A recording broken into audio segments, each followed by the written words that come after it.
This is Dr. Charles Parker, and you're listening to Core Brain Journal.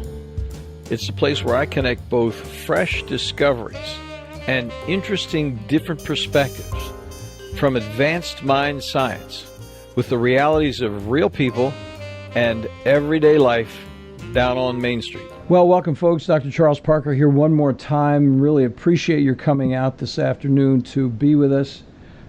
This is going to be a very, very interesting conversation here with a very, very interesting guy. It's a real privilege here at Core Brain Journal to pull together a scientist like Dr. Lawrence Afrin. And so I'm going to do a brief introduction. Welcome aboard, Dr. Afrin. We're really pleased to have you.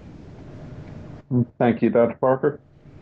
So I'm going to read an intro that was from your book. It's a great book, and we're going to talk more about the book before the interview is over, but this is from Dr. Gerhard Molderings at the University Hospital of Bonn, Germany, a professor in pharmacology and toxicology, a molecular geneticist, and a mast cell immunologist, if I can spit the words out. Dr. Molderings said, "This is a long overdue book, competently written by one of the worldwide leading hematologists in the field of systemic mast cell diseases.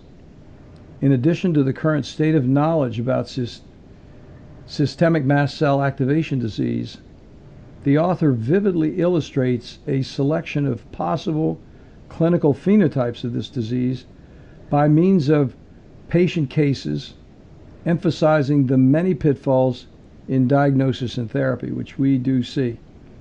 The book is an absolute must for all physicians. I completely agree with that. The frequency of systemic mast cell activation disease in the population amounts to about 10%, and certainly affected patients are going to be interested in it as well. The title of the book is Never Bet Against Occam: Mast Cell Activation Disease and the Modern Epidemics of Chronic Illness and Medical Complexity. The final note is the author's brilliant style of writing makes reading a pleasure. I quite agree. It's just so interesting. I love the way you write. Thank you so much for the book, and thank you for your information. The way I connected with Dr. Afrin was we shared a patient, and he wrote a report which was exemplary. I mean, nothing less than exemplary. And I said, oh my gosh, I've just got to meet this guy one day and talk to him because it's so helpful and so useful, and he did just a fantastic job with the person that we worked together with. So give us a little bit of personal note about you, if you will, Dr. Afrin, how you made the transformation to go down this path. What took you down this path? Well, Dr. Parker, first of all, thank you for the kind words. Honestly, it was just pure serendipity. My position in my division had turned to hematology, more of a hematology focus than an oncology focus for a number of years, and because I was just about the only person in the division who did not have a subspecialty focus, I was, I don't know, call it the dumping ground for the mystery cases, if you will. And I,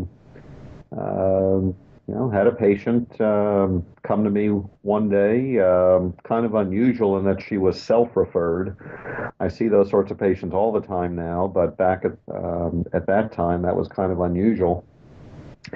It was an odd case right from the get-go. A woman who had been diagnosed with polycythemia vera and had been treated as such, but instead of getting better, she was only getting worse.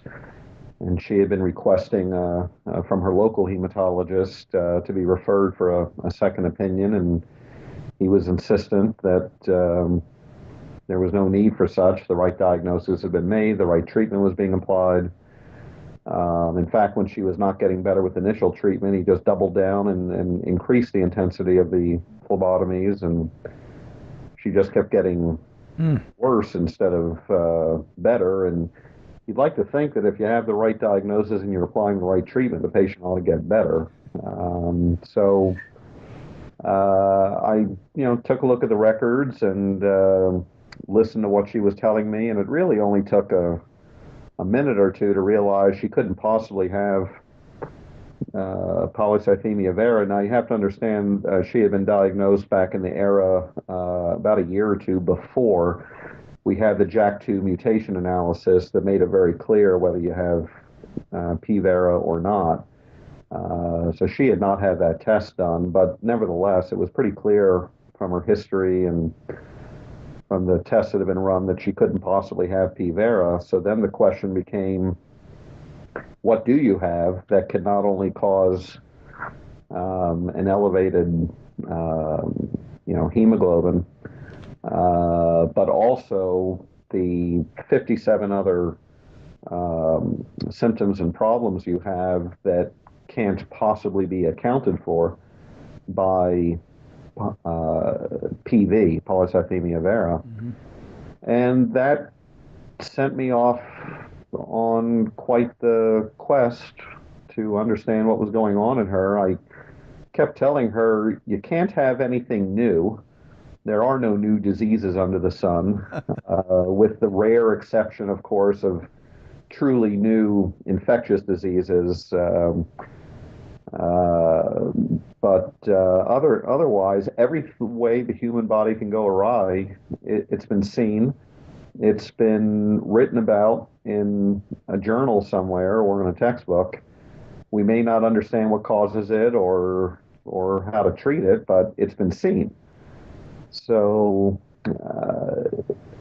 I just kept thinking and looking and reading, and actually, right from the very first visit, there were some features of the presentation that kind of smelled, if you will, like mastocytosis, and some of the early testing I did was in that direction, and everything I did looking for mastocytosis kept coming up negative. I kept looking in other directions that were just not panning out, talking with my colleagues. Nobody had any better ideas, and as the months went on, it just kept smelling more and more like misbehaving mast cells, and I began reading more about mast cell biology and disease, and if the standard testing was coming up negative, what else could I do to try to find this obviously atypical mastocytosis, if that's what it was? And I learned some other tests, esoteric tests that I had never heard of before, and began pursuing it. I made just about every mistake possible in obtaining these technically challenging tests, and we had to repeat them a few times. But finally, we reached a point where I got back a positive result, and I said, maybe I'm really on the right track.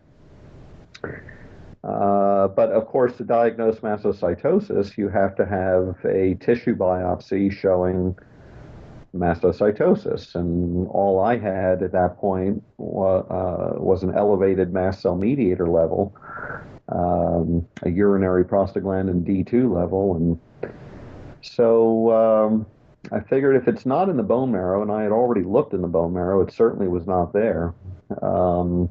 Where else do you go looking for mast cells? And again, the reading tells you where to go looking, and I sent her off to the endoscopist for upper and lower endoscopy with extensive biopsies.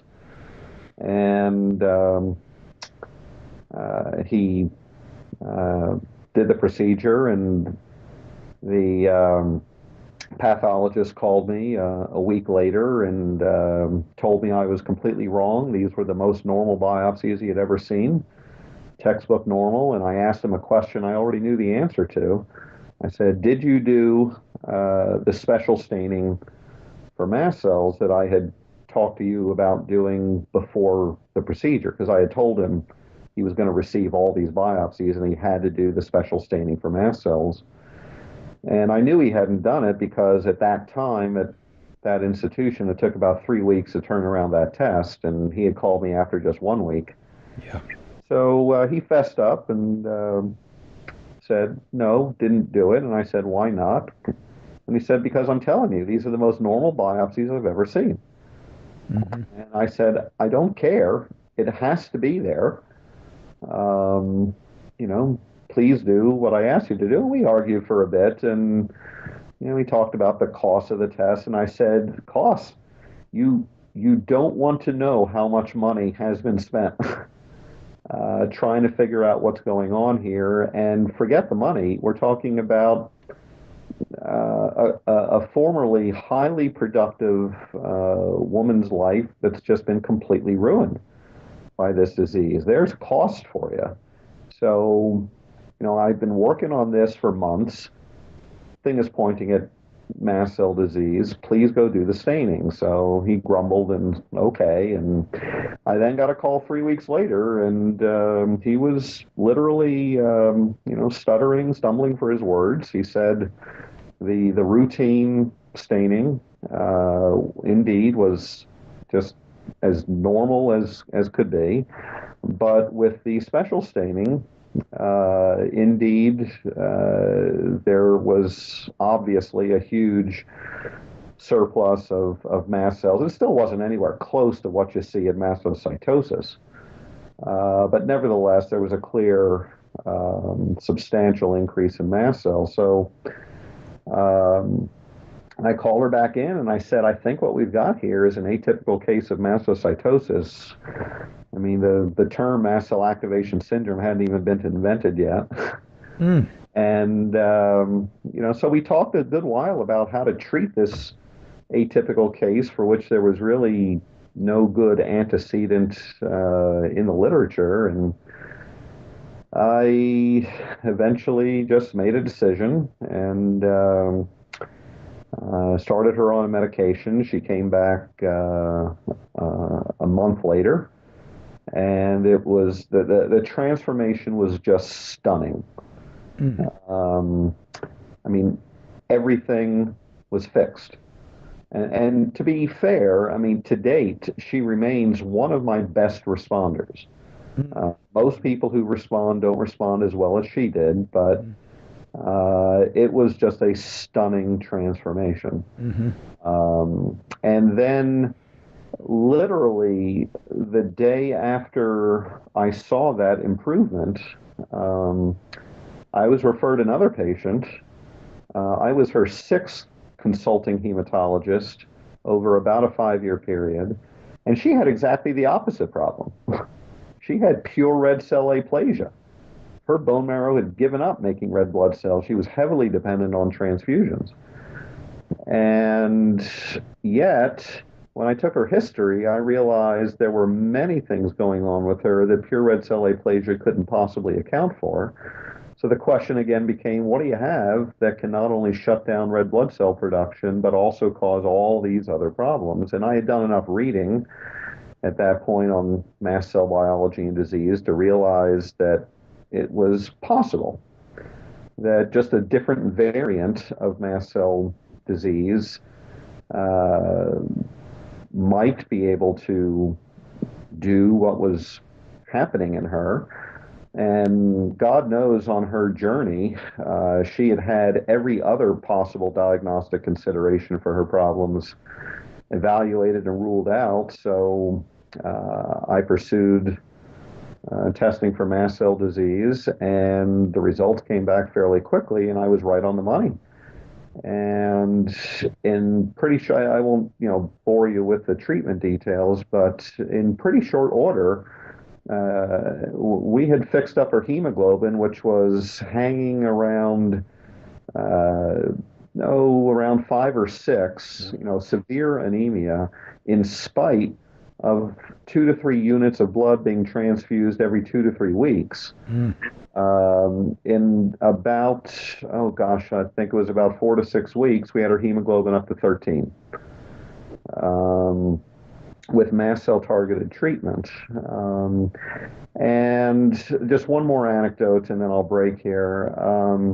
Very shortly after that success, I was reconsidering another patient I had been struggling with, another mystery case I'd been struggling with for about 4 years at that point. An unfortunate middle-aged woman with a disease I had never even heard of in training, but apparently has been in the literature since the 50s, burning mouth syndrome. She had been, reasonably healthy until one day in her mid-50s, her mouth just starts burning out of the blue.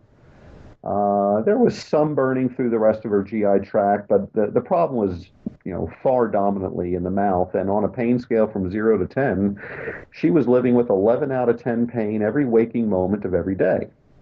And after about a year of being evaluated by every specialist imaginable, and you can also imagine all the testing and scopings and biopsies and whatnot she had undergone, with nothing being found, eventually an enterprising endocrinologist found a sky-high chromagranum level and said, "Oh, you must have a neuroendocrine cancer, and so I'll send you off to oncology."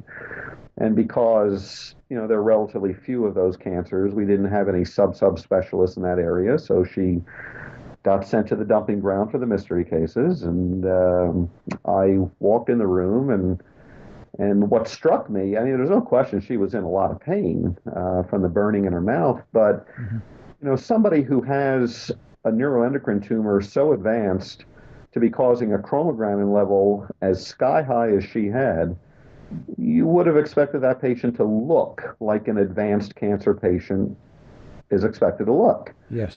And she didn't look anything like that. And so it was a real puzzle then as to how she could have such an advanced neuroendocrine cancer. And nevertheless, I did what I was trained to do with neuroendocrine cancer. I ran every test that you're supposed to run to look for neuroendocrine cancer, and every single test came up negative. And I called the top 5 neuroendocrine cancer experts in the country and reviewed the case with them and said, "What am I missing?" And they unanimously applauded me for, how thorough a workup I had done. And their best thoughts were, it has to be there. The cancer has to be there because there is no other explanation for a chromagranum that high. So we just recommend you keep repeating this $20,000 set of tests every 6 months or so until you find it. And it didn't make a whole lot of sense to me, but, I kept trying to think of other diseases. I kept reading more about chromagranum biology.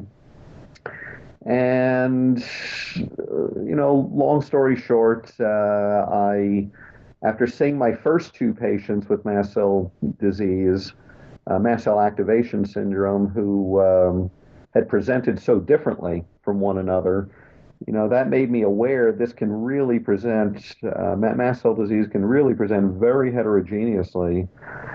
And then I stumbled across another piece of literature that showed me that, or another reference online that showed me that the mast cell actually is a potential source of chromagranum. And in fact, when you don't have heart or renal failure or proton pump inhibitor use or a neuroendocrine cancer, just about the only remaining known source for chromagranum is the mast cell. So, after having figured out my first 2 patients and then making these connections, I went ahead and did the testing in this burning mouth syndrome patient, and indeed, there it was. I'll be doggone. And I brought her in and I said, "I think we've got it, and let me try you on, such and such treatment." And honest to God, in 48 hours, her pain went from 11 out of 10 to 1 out of 10. Man. It was just amazing. And so from there on, it just sort of started rolling that, I started just, thinking, with these various mystery cases, patients with chronic multi-system polymorbidity of a generally inflammatory plus minus allergic theme, I said, is it possible that there might be a mast cell activation disorder here? And this was about the time that the earliest writings in mast cell activation disease were coming into the literature, and the term mast cell activation syndrome was being coined. And bottom line is, the more I began looking for it, the more I began finding it. The more I began finding it, the more I began treating it, and the more I began treating it, the more that these patients who typically had been chronically, mysteriously ill for decades finally started getting better. My record holder to date was I think a woman in her mid 70s who had been chronically ill since early childhood. Oh my God. And she had never felt well. And finally, at 75 or so, we established a diagnosis, put her on relatively simple treatment, and for the first time in her life, she's feeling well. And I can't imagine what it must be, the conflicting emotions there. On the one hand, you're so happy to be feeling well, but on the other hand, your whole life is, most of your life is past and unrecoverable. Mm. At that point. I can't imagine the emotional conflicts there, but nevertheless, at least we could, bring some wellness to her for whatever time, she does have left. So this is how it's just rolled. I started publishing some of my early cases and started, collaborating with others, including Dr. Molderings on some of the research and publications. And before long, thanks to the internet, patients started. My experience has been that thanks to the internet, the patients have been figuring this out, that they might have a mast cell disorder far before most of their physicians have figured it out. Yes, that's yes. So now I'm getting a lot of self-referrals, and much of the time, it's obviously a biased population I'm seeing now, but nevertheless, if you've got a chronic multi-system polymorbidity with inflammatory components, possibly some allergic components, and there are other possible components too, then I've learned that in those patients, it's reasonable to at least look for mast cell disease. And I was more surprised at the beginning to realize how many patients actually have it. And I'm less surprised now. It's becoming pretty apparent this is prevalent. And that's part of the difficulty, I think, that many physicians are having with this, as I would have had back in the beginning. We're taught that mast cell disease is, well, you got allergy, of course, but beyond the allergic phenomena, I mean, what is the rest of mast cell disease? It's just one disease that we were taught, mastocytosis, which we all know is very rare. And that hasn't changed. But now we're understanding there is this whole new realm of mast cell disease, mast cell activation syndrome, and it appears to be far more prevalent than mastocytosis. And it can present in ways that are, quite variant from what we are taught to expect with mastocytosis. So it's just going to take a lot of time and a lot of education for folks to sort of walk the walk that I have serendipitously walked. Well, let's take a moment to embrace this big picture and try to bring it down to the street level for some of the people who are listening, because it sounds to the average listener, even to a good professional, it's a little bit on the arcane side. But it sounds so scientific, it just kind of zooms over your head. But one of the things that I think is a commonplace finding from my own reading and from my own limited awareness compared to yours is that the immunity issue is a frequent underlying common denominator, isn't it? Well, the immune system is potentially affected in this disease in the same fashion that every system in the body is potentially affected by this disease. That certainly doesn't mean that every system will be affected by the disease. Again, it's highly variable from one patient to the next, but you're right, the immune system certainly can be affected by this. The mast cell, of course, is an integral part of the immune system, but when the immune system is not working properly, there's a whole range of consequences that can happen that doctors have known about for a very long time.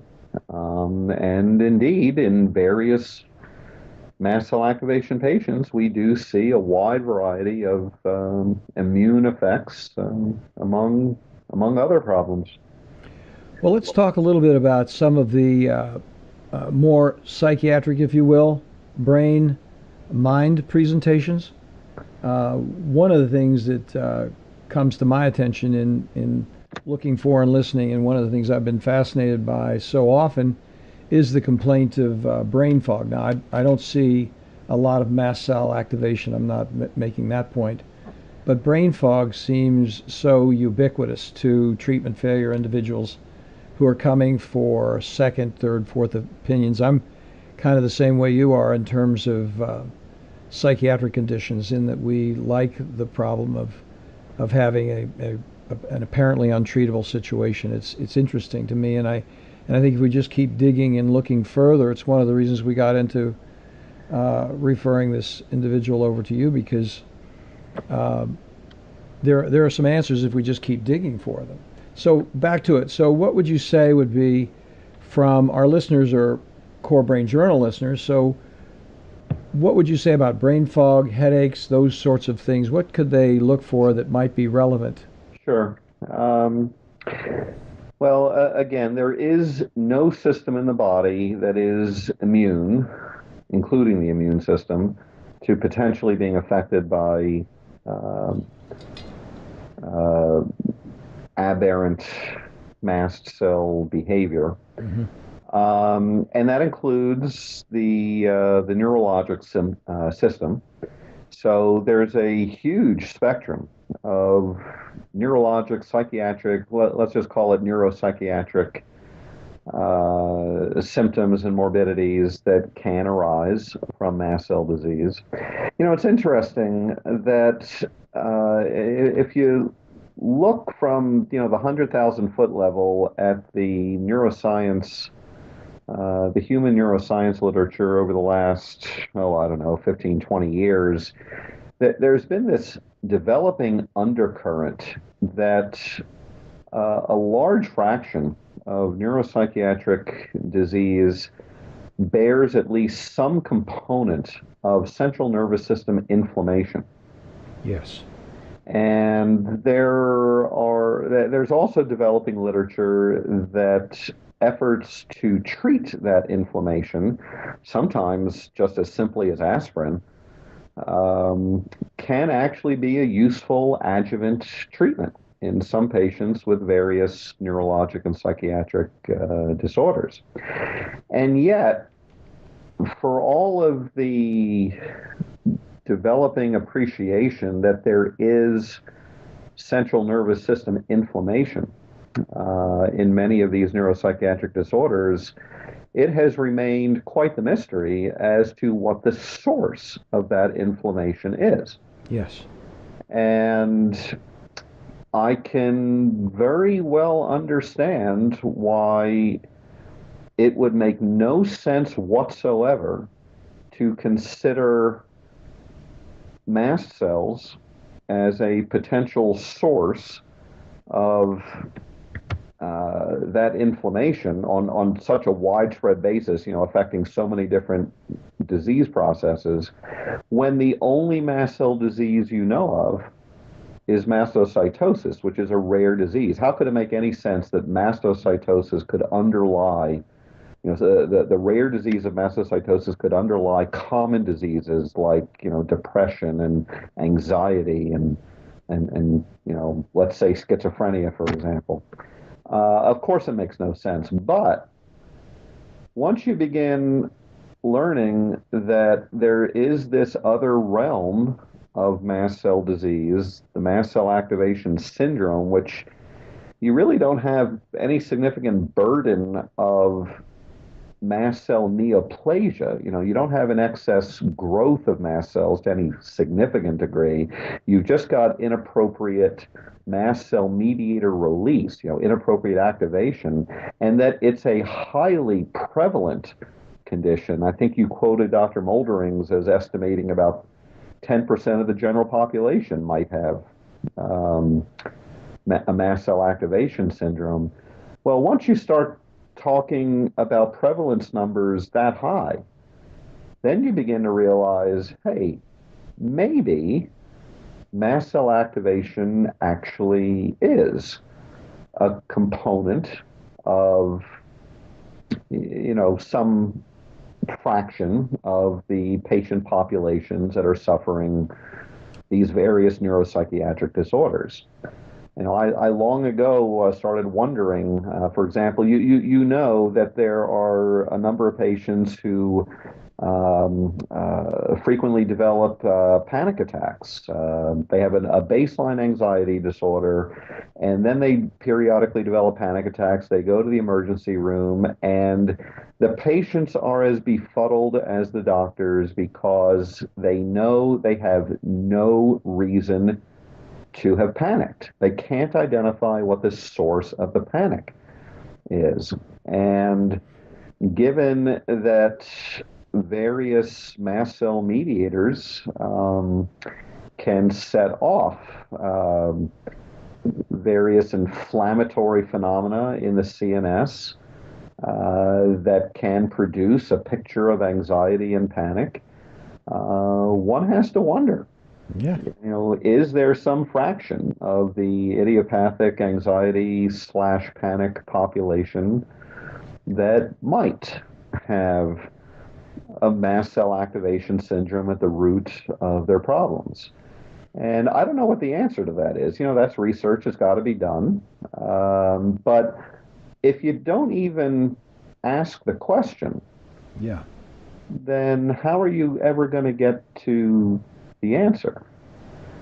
So I think that we have opportunities here to look at cohorts of patients with various neuropsychiatric phenomena. We have an opportunity to look at cohorts of patients with, say, chronic fatigue syndrome, with fibromyalgia, with irritable bowel syndrome. And honestly, you know as well as I do, the list just goes, the list of these chronic, idiopathic, seemingly inflammatory disorders just goes on and on and on and on. And I have no idea what portion of each of these populations actually bears a primary mast cell activation syndrome at the root of their problems. But unless we ask the question to begin with and then pursue the necessary research to answer the question in each of these cohorts, each of these disease populations,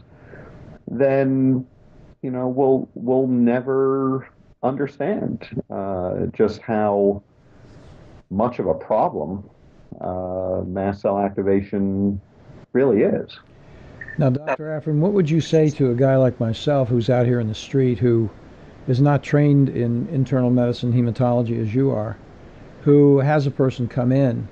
What would you say to sort of the common man physician, psychiatrist, internal medicine, as the beginnings of a workup for some preliminary clearing of, is this a potential problem?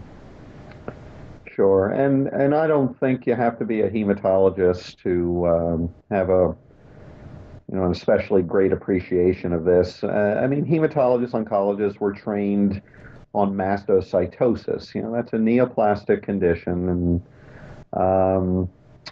and we are trained to approach it from that regard, and that may not necessarily be the best way to approach it, because the fact is that most systemic mastocytosis is indolent systemic mastocytosis, where the dominant problem is not the neoplasia, but rather the inappropriate mast cell activation. So we wind up treating the indolent systemic mastocytosis much like we treat the mast cell activation syndrome patients.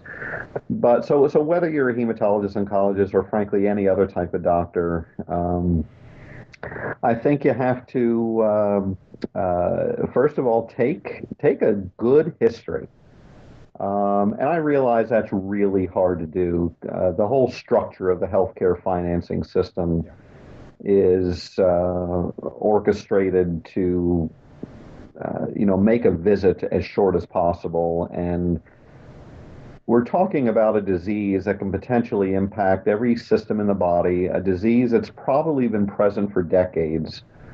And unless you get the big picture of what's been going on in the patient, then you're going to keep focusing on the pieces of the puzzle rather than seeing the whole puzzle. So I know it's hard to do, but you try to take as complete a history and a review of systems as you can, and then just start thinking all over again about what are the diagnostic possibilities that could best explain the entirety of what's going on in the patient. And that harkens back to the title of the book. If a patient comes to you with 57 different problems, is this patient really so uniquely unlucky as to have coincidentally acquired 57 different problems, all of them developing independently of one another? Or is it more likely the patient has one thing going on that accounts directly or indirectly for most or all of what has happened in the patient? So obviously it's more likely there's just one thing going on. And I think the challenge here is we're going to have to learn that mast cell activation disease really is capable of causing a far wider spectrum of problems, both acute and chronic, than we've ever been trained in the past. So you do a history and a good history, and do a good physical exam.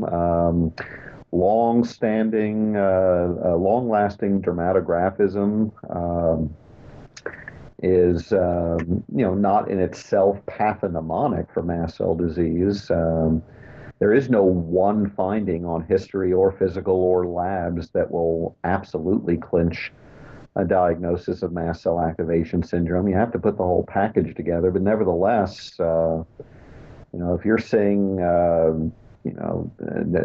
do a light scratch on the patient's back, and if you see some dermatographism, flaring up pretty quickly, and then you go back and check it 5 or 10 minutes later, and it's still there, that's not normal. It should get inflamed when you scratch it and stay there. Not just a light scratch, and so there's little other than mast cell activation that can actually cause dermatographism. So you see a finding like that, it makes you wonder, maybe I should be looking for a mast cell activation syndrome. And so then you get into the testing, and it is challenging, Dr. Parker. There are more than 200 mediators that the mast cell is known to produce. The vast majority of them we cannot assay in the clinical laboratory. There are only research laboratory assays for most of them. Of the ones that you can assay in the clinical laboratory, most of them are not specific to the mast cell. I can clinically assay an interleukin-6 level, and interleukin-6 is made by the mast cell. But lots of other cells make interleukin-6 too. So if I find an elevated interleukin-6 level, that doesn't tell me it's coming from mast cell activation. So in the end, we're left with a pretty small handful of mast cell mediators that are that you can assay in the clinical laboratory and which are relatively specific to the mast cell, and those are the ones we go looking for. But it's even a bit more challenging than that. Even if you know the mediators to look for example, prostaglandin D2 and heparin and leukotriene E4 and urinary N-methylhistamine, and I could go on. There are a few others, but the point is it gets more complicated than that because many of these mediators actually are very thermolabile and have very short half-lives. So unless every person in the chain of handling, from the patient collecting a 24-hour urine to the lab technician who's drawing the blood, to other technicians behind the scenes who are additionally processing the specimens, if everybody doesn't take great care to handle the specimens very carefully, keep the right specimens continuously chilled, then you're quickly going to lose what you're looking for. And it gets even harder because some of these assays, in fact, most of these assays, the local lab is not going to run them. The expertise isn't there. The assays aren't there. The samples are going to have to be sent out to distant reference laboratories. And so you have to make sure the samples are getting, packed properly and shipped, expeditiously. And it's a challenge. There's no question about it. This is part of why it took me about 10 months to figure out my first patient. Mm-hmm. And yet, at the same time, I can tell you that if you do put in a little bit of effort to teach the patient and to teach everybody in the chain of handling in the lab about what they've got to do to get this done right, then indeed you are able to fairly routinely find evidence of mast cell activation in a patient whose history and exam are consistent with mast cell activation. So I think it's helpful to the patient and often to the local referring physicians as well. That after so many years of a diagnostic mystery, with so many tests, coming back negative, so many empiric treatments proving relatively unhelpful, and finally you're able to identify, there really is a problem here, a definable problem, and a treatable problem. I think you can accomplish a lot of good there. A lot of these patients, in fact, my experience has been the majority of them, have been labeled by not only some of their doctors, but also sometimes even family and acquaintances as psychosomatic. Long before we finally established the diagnosis. And for many of them, they become tearful just upon receiving the diagnosis because for the first time in decades, they realize they really aren't crazy. They've not been imagining the symptoms. It really bothers them. How could it be that I'm making this up, that I'm imagining these symptoms? I'm feeling this. This is what I'm feeling. Mm-hmm. And I just don't know. Nobody can help me explain why I'm feeling this way. Well, now we know another disease that might explain, the mysteries that are going on in some patients. I don't want to make any sweeping generalizations. I want to be very clear that, it's certainly not the case that every patient with a mystery illness has a mast cell activation disorder. All I'm trying to say is that if the nature of the patient's illness fits what we are learning can uh, can develop as a consequence of mast cell activation, then it becomes reasonable to assess the patient for that diagnostic possibility.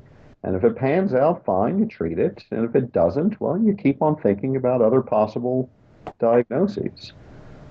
Well, I think that's really the crux of it, Dr. Afrin. I think your admonition to not think about it as absolutely pandemic, but on the other hand, to really take some due diligence to go deeper and really ask the questions. I think the ticket for that is it's going to sound a little bit like patently trying to sell your book, which I'm not. I just think that your book is amazing, and I think everybody who's listened to this, has gone this far with us down this conversation, absolutely should read your book, because it doesn't matter whether the person's a psychiatrist or suffering from a chronic illness from some other subset of medicine. They certainly need to be familiar with the book so they can at least do a rule out and consider it. And so I think that's very, very reasonable, and it's brings a lot of hope. You're bringing a lot of hope to people. And hey, I saw it with my own eyes with the person that we had as mutual consultant experience. She was significantly better after a very short time, following her interview with you, almost being completely bedridden for months. So it can be done if we just ask the right questions and then get them the right treatment. I think it is worth noting that, given the extreme heterogeneity with which this apparently presents, and then, we can talk at another time if you want about why that might be, there shouldn't be any surprise that there's extreme heterogeneity in therapeutic responsiveness as well. And even though it's been my experience that most of these patients can eventually find significantly helpful therapy, I think we have to understand that there's a whole spectrum to this, and there are some patients who are so fortunate that they find very helpful therapy very quickly. Mm-hmm. And then there are other patients at the opposite end of the spectrum who are literally trying so many different medications for such a long time that it's several years before they find truly helpful medication. And similarly, on the cost spectrum, there are some patients who find very helpful therapy very cheaply, and there are some who find helpful therapy only once they get to the point of trying extraordinarily expensive drugs. So those are the two ends of the spectrum, and of course, the majority of patients are somewhere in the middle. Mm-hmm. So I don't want to, give any misimpressions that everybody who gets diagnosed with this is going to find substantial improvement in, just a few weeks or months. Yeah. That's not the case. And yet, what I've seen is that if both the patient and the treating physician are sufficiently patient and persistent and methodical in stepping through the trials of the many medications that have been shown helpful in various mast cell activation patients, then it is the case that most of these patients will eventually find significantly helpful therapy. Yes, I think it's a very excellent point of clarification, and certainly I didn't wish to imply that blanket statement, but it was just so inspirational, really, to see when it does work right, that it's encouraging for listeners who need some reassurance about where they're going to go and what they're going to do, that it's possible at least. So, well, listen, Dr. Afrin, we've went a little over time, but I can't tell you how much I've appreciated talking with you, and I would look forward to talking with you again in the future. I think if we could take it to the next step and hone in a little more on some of the multiple presentations that it does have in the office, it might open some more doors for speculation and investigation. I agree. It certainly has opened my eyes. Well, thank you very much for taking the time. I really appreciate it, and I know our audience is going to be very appreciative as well. What I'm going to do is have a book giveaway for your book, and it's going to be at corebrainjournal.com/028 download. And if people want to get Dr. Afrin's book, it'll be open for about 2 weeks from the time this is published. Dr. Afrin, this won't be up for about a month because we've got some things in the production queue, but I'll let you know when it comes up so you can be, forewarned about the publication. So, all right. Thank you very much. Thank you very much, sir. Have a good day. Thanks for listening to Core Brain Journal.